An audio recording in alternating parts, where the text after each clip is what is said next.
సొంత ఎజెండాలు పక్కన పెట్టి ఎవరి ఎజెండాలను భుజాన మోస్తూ సుదీర్ఘకాలం పాటు సాగిన ప్రస్థానంలో ఉనికి కోల్పోయినాయి వామపక్షాలు. ఇప్పుడు ఆ వామపక్షాలు ఇవాళ తెలుగుదేశం పొత్తు లేదు, వైసీపీ పొత్తు లేదు, కాంగ్రెస్తో పొత్తు కదా.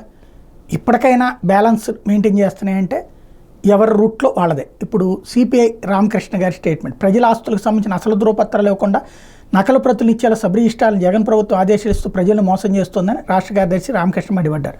సిపిఐ రాష్ట్ర కార్యదర్శి జనం ఆస్తులపై జగన్ పెత్తనం ఏంటని ఓ ప్రకటనలో ప్రశ్నించారు. వివాదాలు సృష్టించి లబ్ధి పొందడం జగన్కు వెనతో పెట్టిన విద్యని ఎద్దేవా చేశారు. రాష్ట్రంలోని అన్ని ఆస్తులను తనఖా పెట్టిన జగన్ ఇప్పుడు ప్రజల స్థిరాస్తుల మీద పడ్డారు. ఇది వైకాపా నిరంకుశ దుర్మార్గ పాలక దర్శనం.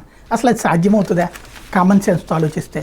బట్ తెలుగుదేశం ఏ అభిప్రాయాలనైతే వాళ్ళ పత్రికలు వాళ్ళ మీడియా ఎదురాస్తుందో అదే మొక్కని ఈయన మాట్లాడుతుంటారు. మరి ఆయనకి కానీ ఆయన పార్టీకి ఏమైనా ప్రయోజనం వచ్చిందా? వేసమెత్తలేదు. కానీ తెలుగుదేశం పార్టీకి తాబేదారులాగానే తన పార్టీని తీసుకెళ్ళి చివరికి సిపిఐకి ఉన్నటువంటి సొంత ఉనికిని పక్కన పడేశారు.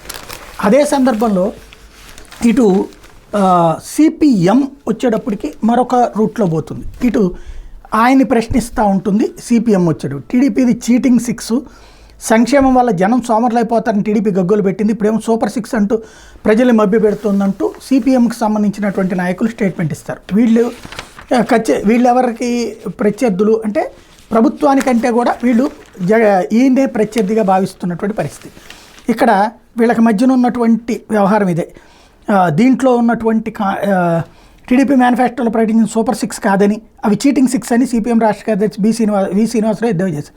నిన్న మొన్నటి వరకు పెన్షన్లు సంక్షేమ కార్యక్రమం అమలు చేస్తే జనం సోమరులు అయిపోతారు, జాతీయ సంపద ఆవిరైపోతుందని టీడీపీ వాళ్ళు ఇప్పుడు సూపర్ 6తో అంతకంటే ఎక్కువ హామీలు ప్రకటించడం మోసం చేయడం కాదా అని ప్రశ్నించారు. ఆయన ఆదివారం విజయవాడలోని బాలోత్సవ భవనంలో మాట్లాడారు. ఇంతకీ ఇప్పుడు కాదే సూపర్ 6 ప్రకటించి చాలా రోజులైంది. అసలు ఇప్పుడు వైసీపీ మేనిఫెస్టో మీద కదా మాట్లాడాల్సింది.